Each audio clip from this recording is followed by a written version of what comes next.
We want to help others succeed. I know that sounds like a marketing pitch or some line, but we're at a point where we can do that. Helping your customers succeed will bear fruit.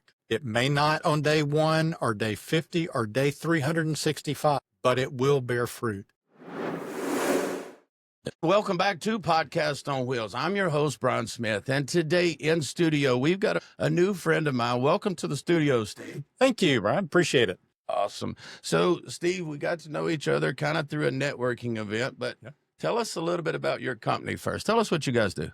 Well, it's EASYL Engraving, or just EASYL. We focus on being the easiest company to work with to help businesses, organizations, event planners get those custom, unique products that are going to set them apart. So whether it's a special event or you're trying to get merchandise to showcase or to sell for your venue or your business, you're trying to grow your branding, we handle all things custom, and we've been in business for 4 years, but my two partners and I have been in the industry for over 30. Right. So 30 years experience, 4 years with this division, if you will, maybe possibly. But, you know, and the cool thing that I'll say is when I met somebody that works for you, the business card they handed me, tell me about that card. Did you design that card? Is that? Well, I would love to tell you that I designed any of our stuff. We have a fantastic graphic artist, Sarah, that does that. I have a very creative business partner, Michelle. We actually heard of that concept at a trade show and said, how can we use that? It is a leatherette business card. It is engraved and cut.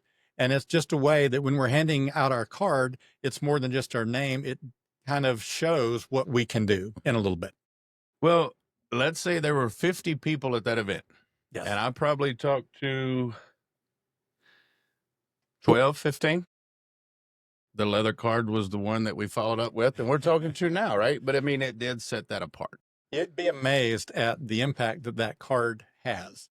We have been to events in other cities that went there, just happened to have cards, handed them out, went back 9, 10 months later to a different event with the same organization, and people walk up and go, oh, I still got your card on my computer. Because once they get it, it's just, they don't want to toss it. It's a little different. Mine actually sits with a section on a stand that I've got some stuff that I keep some pens and different things, and that card's sitting right there because it's unique. And that's what we focus on, trying to help our customers create those unique things that makes it memorable, makes them unforgettable.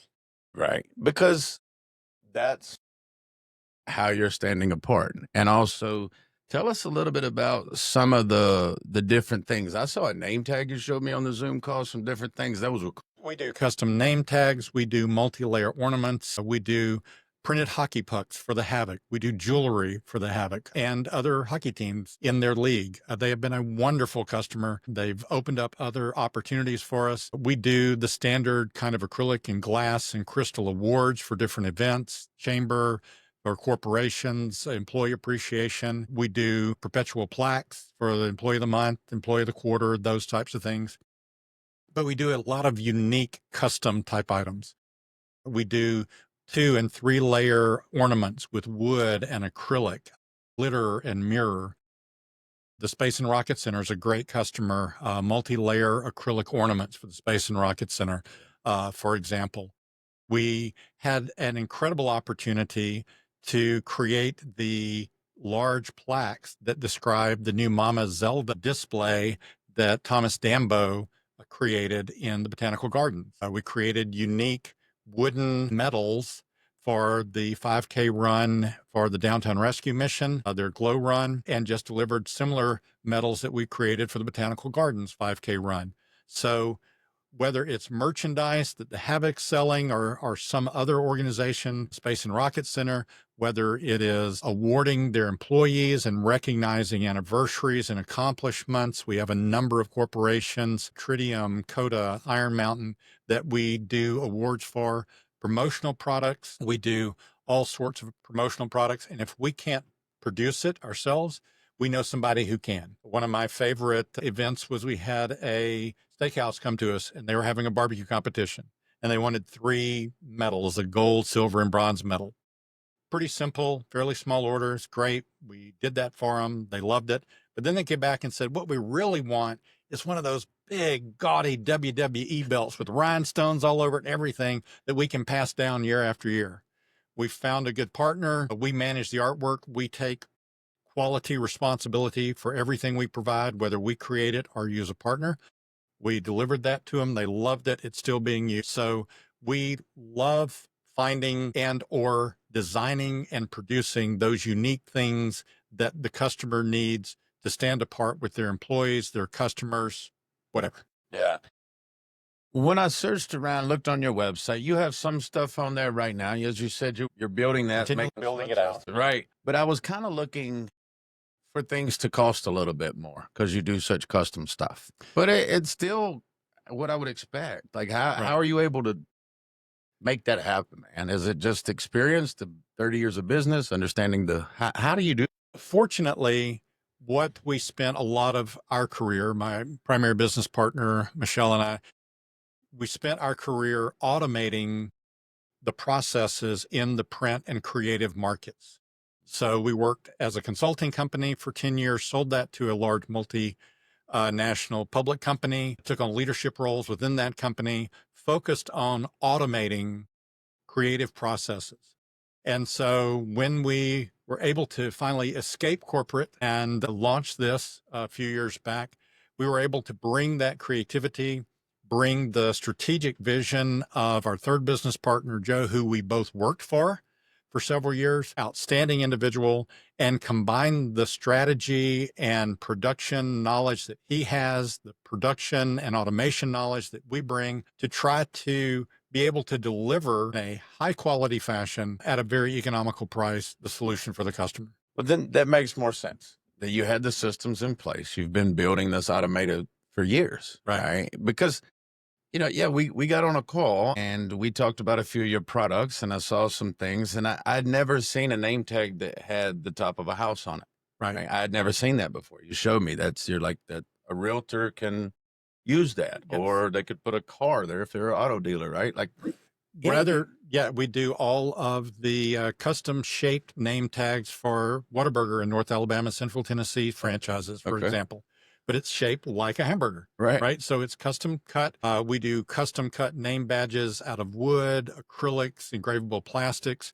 We do some that are printed and cut, some that are engraved and cut. Again, and we have gradient pricing. Naturally, as low as one. Okay. Prices get better as you go up, naturally. But we just want to be that custom shop that, again, like the name badges, when someone sees you at an event, they're going to be more likely to remember you if your name badge isn't identical to everybody else's. Excuse me. Used to, they would say, shave your head, grow a beard, stand out, do something. But now I go to an event, I'm like, okay, I'm a bald-headed guy with a beard. So yeah, I don't stand out anymore. As you get older, there's more of those. But having those unique products has definitely, I used to be a baseball coach. I had travel teams, and it mattered as we went on the field and how our stuff appeared, right? I mean, there's a certain feel to it. Right. And if somebody wanted to order from you, how does that process look? Do they call? Is it online? Do they come to your place? I know you've got a location. Like, what are the options there? We try to be the easiest to work with. EASYL is in the name. It's a combination of easy and the creative EASYL, kind of a unique spelling. But we want to be easy to work with. So yes, we have an online presence. You can go online. You can do the design yourself. You want to sit in your pajamas at 2:00 in the morning and design something online, check out. We'll receive that artwork. We'll produce it. We will confirm with you all of the specs, and then we'll get it to you. We've had people find us online from Miami, from Montana, whatever. They've never heard of us before. They find us, they design it. We never know them personally, but we deliver and they're thrilled. If there's a problem, we will do everything in our power to correct that. We want the customer to be thrilled at the end of the day. Can't say that 100% get there, but we're probably 99.9. And we're working hard to keep that above 99.9. The other thing is that locally and regionally, we do have a shop. We love people in the shop. They can touch and feel. We also create samples. That's one of the things that differentiates us. If you go online to a national player or whatever, you're going to get a person, if you try to follow up and call, you're going to get someone probably not in this country.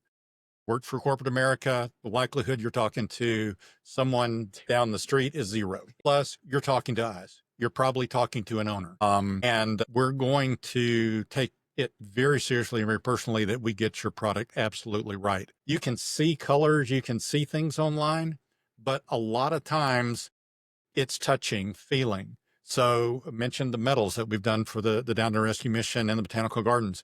We made samples out of their designs, out of different woods, took it to them, even the direction of the grain.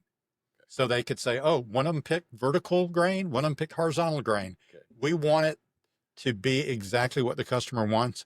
And we find that making a few samples up front, we do a lot of signage. Well, we create complex, I would say beautiful signs out of brushed aluminum and acrylic of all types of shapes and sizes. But if we're making a 4-foot by 8-foot sign, the first thing we're going to do is take different materials and make a 4-inch by 8-inch sign. Sit down with the customer and make sure that when we bring a huge sign to mount on their wall, it's exactly what they want. So sample that personal interaction so you can do things on the website.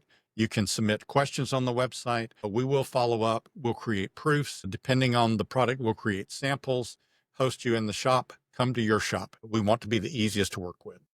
And where's your shop located? Our shop is located on Governor's West. It's just off of 565, just to the west of Research Boulevard. Okay. It's 7262 Governor's West, Suite 108. Okay. All right. And so if somebody wants to come there, again, I'm learning some of this stuff about your business as we go through this show. And I'm sitting here thinking about the different businesses I've had. For example, a car business, and I order the exterior sign. We'll call it custom because I have my name on it. Sure. But at the same time, it was the quality of that sign for that location at that time was not what I wish I could have afforded. Let's say it like that. Right. The sign shows up and I look at it and I'm like, that's pitiful. You know, like it was just like, it wasn't there. It wasn't this. And I'm like, okay, I did go with like the cheapest, right? I Sure. did what I could. We all started. But at this point, if I could come over and see a 4-inch by, I've not heard of that before. I've not heard of somebody sampling like, okay, let's sit down and go over this over. You know, I look at a lot of things this way. I guess is my point. You do enough in the prep. Yep. The rest of it kind of takes care of itself, right? It does. Because we want to ask all the questions up front. We want to make sure you've seen all the options and that you know what you're getting. Nobody likes surprises. Right. And especially on the larger items, if you're buying 1,200 medals for your runners, for example, you don't want to have 1,200 items delivered and go, that's not what I asked for. Okay. If you're buying a multi-$1,000 sign, you don't want us to show up and start putting it up on the wall and go, that's not what I envisioned. You've shared about the individual that helped you build out. Yes. Coming in and saying, I'm putting it together in my mind. Exactly. I see what it needs to be, the finished product. Yes. Our customers know what they want. They may or may not be able to articulate it out of the gate. And so building proofs digitally to start with, and then putting it together physically so you can touch and feel and see exactly the materials that are going to be used, exactly what it's going to look like. Then you can verify, have we hit the mark in creating their vision? And when we've done that, then we can create the final product.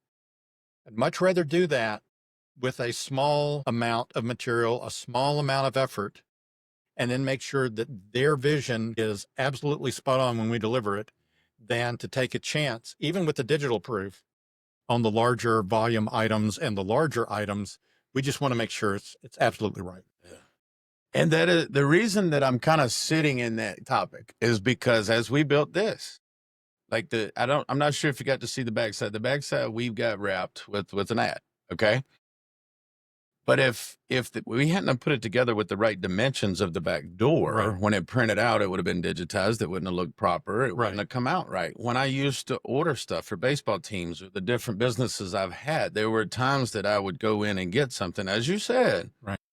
it gets shipped to me, and I go, I thought we said blue shirts. This looks purple to me, Right. or something like that. Right. Because on the computer, Yep. it didn't appear to be.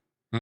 And to understand the color codes and to understand really what is going to come out in the final product when Right. you mix this stuff, because it's so custom. I'm sitting here a lot of times during our show, I will try to find objections or I'll try to like challenge you, and I'm sitting here going, okay, well, you've already fixed that before it's a problem. You've made an adjustment there. Your prices is economical because you've got automated systems and things that you've been implementing for 30 plus years. So what are some things that y'all have worked through in that business? Is there anything that you wish you could go back and do in the beginning that you're doing now? Or what are some things you've learned? Oh, I'd love to tell you that it was perfect every step of the way. It hasn't been. Right. Our website needs work. I get that. It's Okay. like we need to improve our message there and the first impressions. One of the things is marketing this show. Mhm. How do we get our message out? I think we've done some things right. I think we've probably wasted some money on things that didn't produce a result. Right. I don't think that's unique to new businesses, Right, but certainly still learning and trying to figure that out. Uh, Learning when to use a partner. We don't ever want to say no, Mhm. but we also don't want to try to take on work if we can't do it 100% right. We've had one of our largest customers, great customer. We do a lot of ornaments and magnets and jewelry for them. And we do flat glass, beautiful sun catchers for them. But they came to us and wanted to see if we could do the spherical ornaments. The equipment we have, we tried a number of different techniques. We could never get a quality product. And so we just had to say no. We couldn't find a perfect partner to deliver it, and we couldn't produce it ourselves. And so we said, look, we're just sorry. We had much rather say no to this part of the business than saying we can do it Right. and then not be able to. And I think that's something still working on. Mhm. Got to make sure that we don't say yes to things that we can't deliver in an absolute top quality fashion. Okay. Well, there's the other objection gone. I'm sitting here trying to challenge you, bro. I mean, we it's no, but it's. Tell us a little bit about your backstory as far as your education, because I'm impressed, and you got to do some really cool things, and you got to go to school and do some things. So tell us a little bit about that background. Oh, I've been blessed my whole life. Grew up in a small town. I guess my first real-time job was as a DJ for a radio station in a small town. Mhm. Worked my way through high school and first year of college that way. Again, have never surprised anybody that I made a living running my mouth. And then I went to Auburn for undergraduate in chemical engineering, whopped my way through, crammed a 4-year program into 5.5. But that allowed me to meet my wife, who is in pharmacy there. I always love to tell people I married a drug pusher. She gets a kick or wants to kick me out of that. I'm not sure which. And started our career in Baton Rouge. I worked for Exxon at a refinery for a couple of years. Through a long route, had an opportunity drop in my lap to go back to graduate school here at UAH. So my wife and I moved back here in 87, believe it or not. Okay. I've got a few gray hairs. Went to graduate school under a Boeing research project in artificial intelligence, early days of artificial intelligence. But did that through my master's, got out, went to work for a great small business defense contracting company here. Did that for 8 years, went to night school because I had nothing, I'm easily bored. Almost had my PhD, finished all the coursework, finished all the independent study, took the qualifying exam in 95. But at that point, I had, and passed it, believe it or not, at that point, I had gotten to the point where I had stepped out of the comfortable job, and I've always loved creating things. Always loved working in manufacturing. I loved having a tangible product at the end.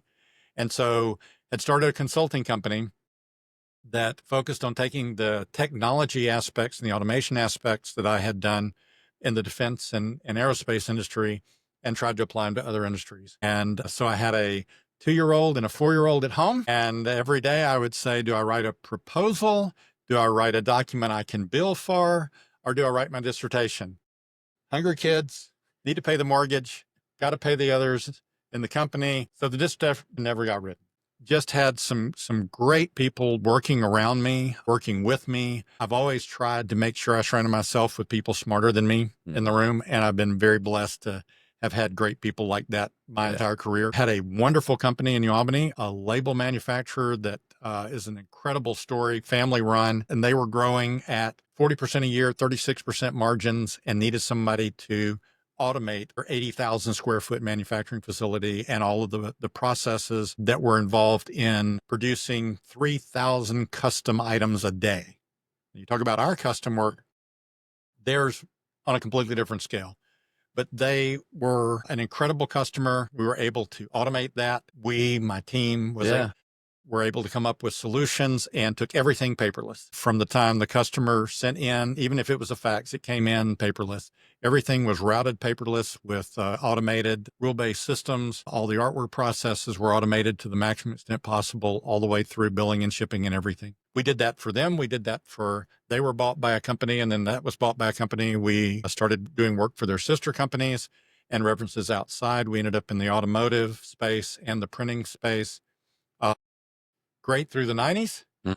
2000 hit, everything blew apart. Very tough times in the early 2000s. I had a number of people that I loved working with that I had to say goodbye to, and a number of people that stuck with me through those storms. Still don't know why they did, but I'm so thankful that they did. Came out of that and then ended up selling that consulting business to our largest customer in 2004. Timing was never my strong point because a year later it went through a hostile takeover and all the people that I'd been working with for years were gone. So continued a leadership role in that organization, but through that met Joe, who's one of my business partners today. Worked for him for 5 years, incredible leader. I have been so blessed in my career to work for some really outstanding examples of leaders that I want to emulate. And I've worked for some incredible examples of leaders that I want to make sure I don't emulate. And I've tried to learn from both. And so continued in that corporate world until 2021. Kids are grown on their own, doing great. The three of us had an opportunity to get out of that world and do something fun. And so we decided to take kind of our experience and our knowledge and see how we could apply that in the custom space to help others. A lot of people that watch this show are entrepreneurs, business owners, and my mom. What's up, Mom? I know she watches every show. I'll check to see if you got that one. But what are some leadership skill sets that you have learned? As you said, you got through all those processes. If you could, if there's some younger business owners or they're looking at some leadership things, what are some things that you could pass along?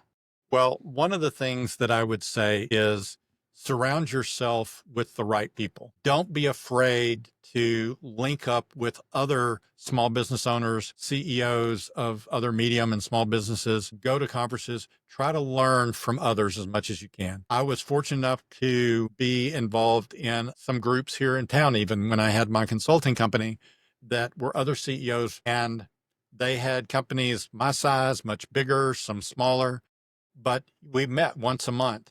And we discussed what was going on. It could be a topic about personnel. It could be taxes. It could be marketing. It could be whatever. And you begin to realize everybody's struggling with the same thing, right? How do you get your name out? How do you deal with this employee issue? How do you handle insurance? Right. And so, build a network of others that are going through the very same thing or have gone through the same things and learn from them. But you don't need to be an island. The other thing that I would say to small business owners is, especially as they grow, you're going to have times where you look in the mirror and you go, what in the world was I thinking? Who am I to think I can do this, right? I went through some really difficult times from my perspective along the way. Everything looks easy when you tell the story. When I tell the story, it sounds like everything was rose. It wasn't. Right. I went from 33 people in 3 cities to 10 people in 1 city in under a year. I've seen the business grow by 7 figures. I've seen it shrink by 7 figures. I like the former better than the latter. Amen. I'll tell you that. Yeah. But there were days that I had to make decisions that really, really hurt. And I would sit and look in the mirror and what in the world was I thinking? How could I think I was qualified to do this? Why did I think I was a leader?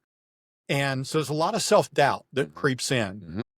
And every business is going to go through hard times. It's not all roses for any business owner. And one of my customers, just a brilliant individual who ran a multi-$100 million business and had grown. He was the son of the founder of the label company. Okay. And so he'd grown it from basically nothing to multiple millions to tens of millions, sold, and then took over hundreds of millions of dollars in business running for the company he sold to. And he shared with me that everybody, he says, there are days that I've looked in the mirror and go, how in the world did I get here? And so that would be my other encouragement. Don't look in the mirror and let self-doubt hold you back. You are where you are, and people can look at examples of people that I know made some dubious decisions, maybe weren't the brightest bulb in the lamp, and yet they still were successful. Just take courage, You're going to make mistakes. There's going to be hard days, but just persevere, find that group of friends and networking that are going to support you and support you doing business the right way. There are 1,000 people that will tell you the shortcuts. There are no shortcuts. There have been times that doing business the right way cost. Take the cost. Treat people right. Treat your employees right. Treat your customers right. It may not pay off in the short term, but I guarantee you it'll pay off in the long term.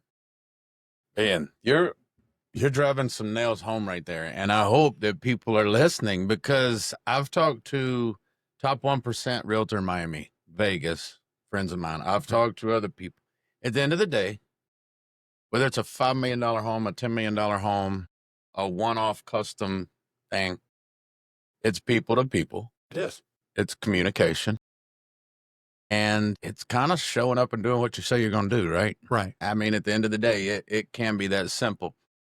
For a guy like me, I say I had some false confidence coming into business because I was a former athlete and I'd played in front of this many people, and I just expected that when I showed up and smiled and did and then I go back to how many reps did I take of swinging a baseball bat? Yeah. How many times did I swing and miss that I don't remember in the beginning? Right. That now when I try to, okay, I'm going to go into insurance, and people are like, well, why? I said, because I can't figure it out. It's health, and I can't figure out, like, if I make this much, it does this, but I can't do this. So how do I? And I heard some things and, some similarities that we have. I'm curious. I want to know, like, well, what does he know? Right. And if he knows something, I want to know it. Right. So when you've had those trials, you've had those things, and you had the self-doubt, is there a book? Is there a quote? Is there something? Because I know for me, it's like, I say ignorance is bliss sometimes. I just didn't know I wasn't supposed to do it most of the time. Right. I didn't. I would just sit back, and I guess it was sometimes cockiness. I hope that, more confidence now, but I too, of course, I get up before I go speak sometimes, or I do something and I'm like, oh, what if they don't care what I say? And then I'm like, I don't know that they do, but I want to make them feel a certain way, right? It's not so much about what I say, it's how they feel. So what are some things that you've used to gain that confidence? What are some experiences or books, or any suggestions there? Well, to me, I go back to the book that I try to emulate and do a terrible job at, but I try, anyway. And James, the Bible says, consider it all joy when you encounter various trials. That's going to produce the perfect result. It's not fun. So I've always tried to say, what can I learn from this? When it goes right, I want to say, what can I learn from this? Because it's often easy to say when it goes right, look what I did, right? Rather than saying, what can I learn? Why did it go right? What do I need to do? What do I need to learn from this so I can repeat it and keep getting it to go right? And when it goes wrong, what did I do that maybe I could change and prevent it from going wrong?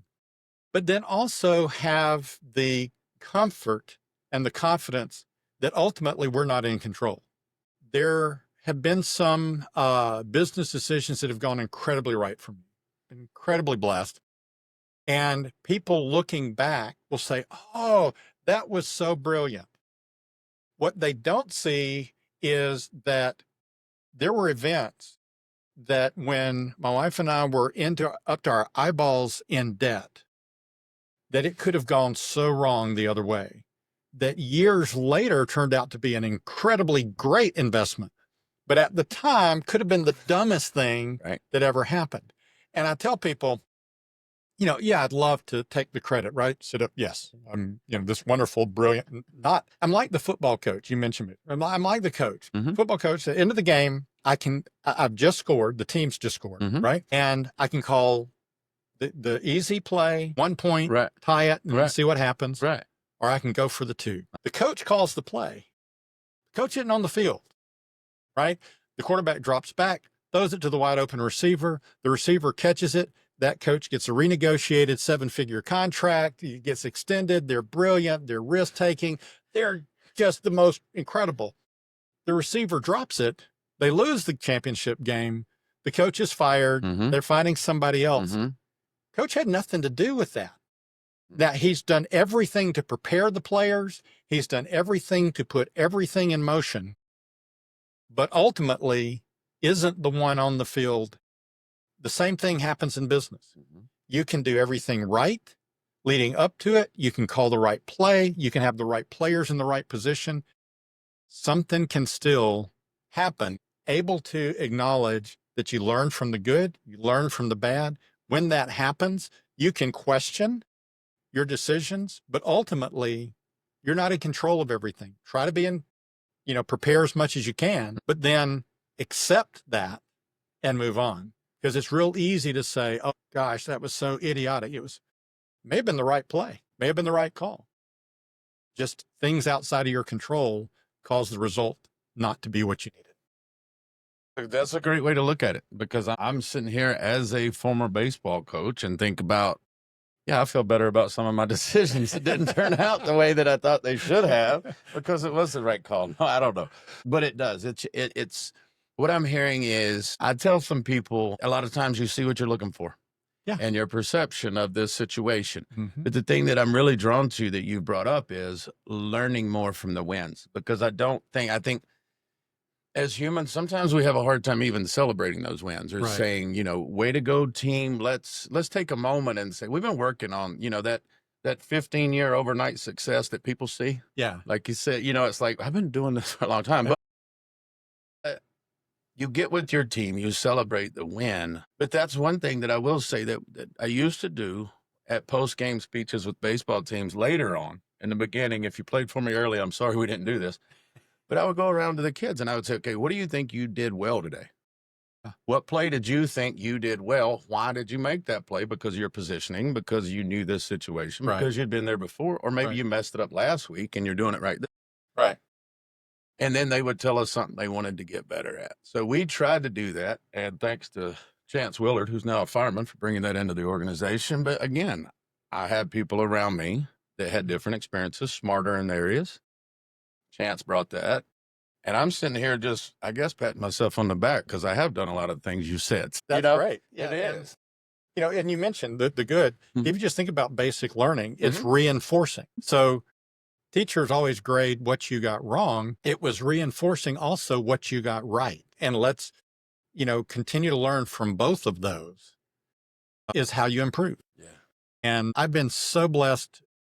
I've always tried to listen to those and below on the org chart, not in value. The ones that were on my team were far more valuable in most cases. But I wanted to listen. At the end of the day, you're the one making the final decision, right? You got to take the responsibility for the final decision. But that doesn't mean that it needs to be decided in isolation. I want to listen to those around me. I want to listen to those that are in my network of other business owners. I want to listen to my team. I want to listen to my customers. And if I think I'm going in the right direction and they're all saying that bridge is out, you might consider hitting the brakes because you're about to go. Right. Then I need to listen. Right. And realize that I want their advice. I laugh because I was, as people know watching the show, we're in the back of a toy hauler, and I laugh because I'm pulling this thing one day, and the guy that helped me build this, he's in the passenger seat of the truck, and he goes, You think you're going to make it under that overpass? And I'm like, uh-oh, we didn't plan for this. We didn't plan for this. Right. And we're in Tennessee. We got rerouted. And this sits 10 and a half feet. The clearance was 10 feet. So we sat on the side of the road for about 4 hours until the cops could back up traffic for a mile, and then we could back it up. So again, we weren't prepared for that scenario. But then you learn from it. But I learned from it. But here's the thing, man. I've had people into the studio, and I know that you make custom things for businesses. But the information that you're sharing right here, I've had people sit here that have been on stages, and I know how much they make to speak, and they're awesome individuals, but it's a win or a learn. It's a this or this. When somebody like you says that, I'm hearing it's a learning opportunity, regardless of the outcome. Let's focus on the process, what we did well, what we didn't. And it, because if I'm teaching a kid, I coach 7U baseball right now, and I'm using stuff relative to what I'm doing. If I take those 7-year-old kids and say, hey, we're going to work on throwing and catching a ball. Right. Well, they may catch it, but then they throw it. And I'm like, well, let's take it and just work on throwing. Mm-hmm. If they don't catch it, so what? Let's focus on one task. So I'm kind of hearing that, it's like constant learning, constant evolving. And that sounds like what you've done your entire life, right? I've tried. I'm a very process-oriented person. Mm-hmm. And so I always want to say, okay, what is the process? How did we get here?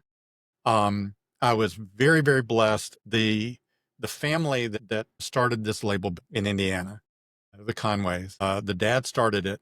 He was a volunteer fire chief. He started it by printing the little, you won't even remember this, the 911, before the days of 911, there were little red fluorescent stickers that had the ambulance, the fire, and the police number for your local city that people would put inside the handset of their phones so they would know the number. Now, I have seen one. Don't. I'm dating, but grandparents had them. There you go. They did. He invented those. Yeah.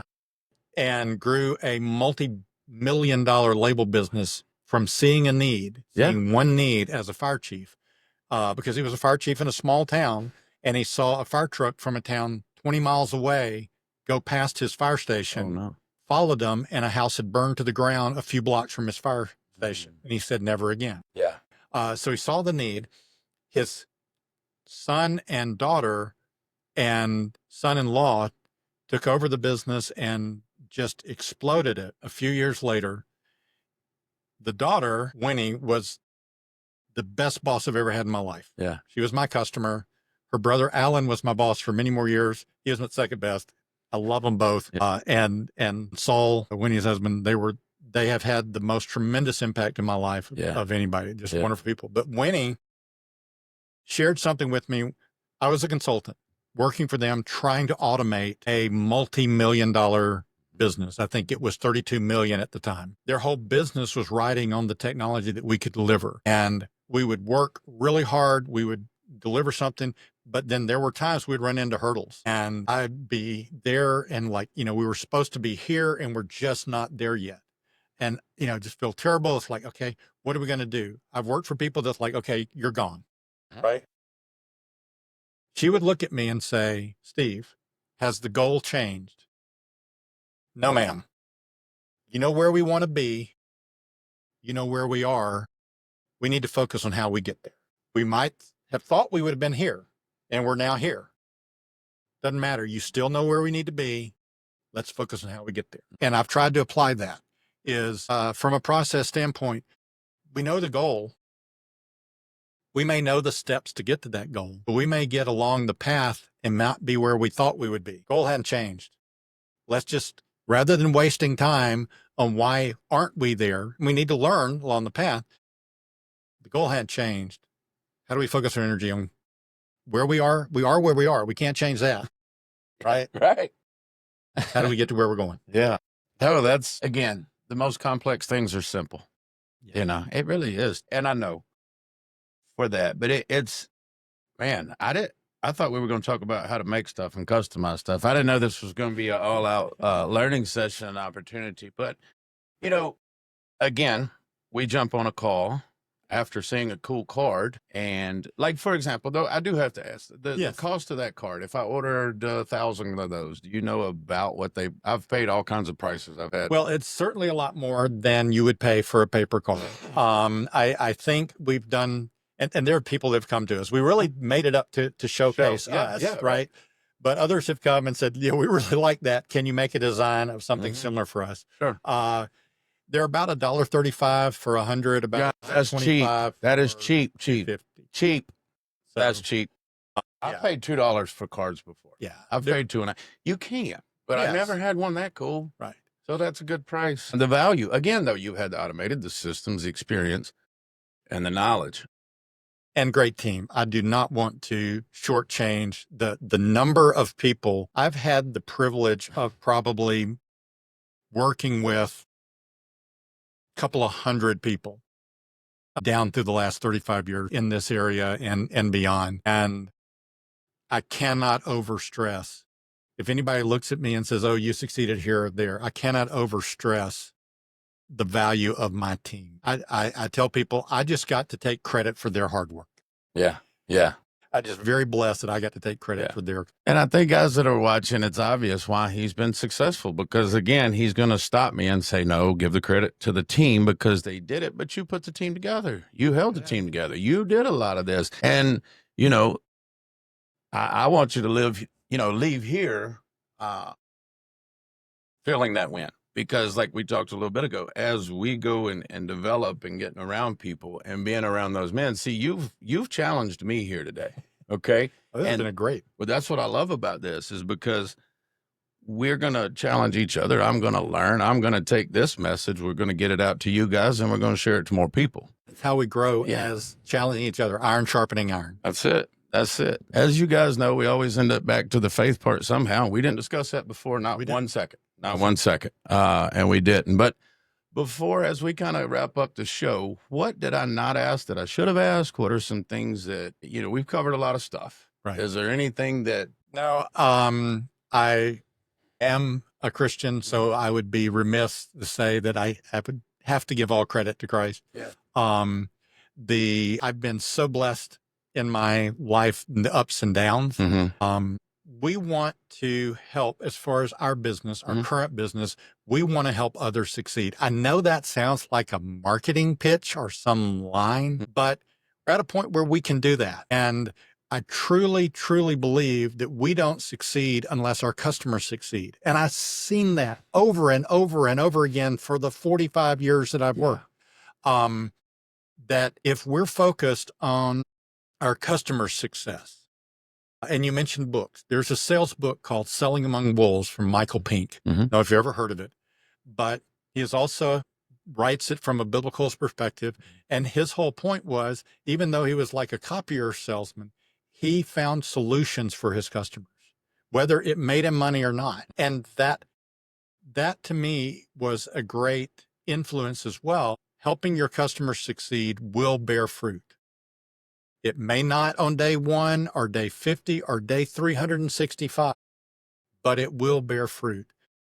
So I'm just very grateful for the opportunities I've had, because I also recognize I've had the privilege of serving in some third world countries. Okay. And we have opportunities that a large part of the world doesn't have. And I don't want to take that for granted. I want to leverage that for all it's worth, but I also want to extend that to others in any way that I can.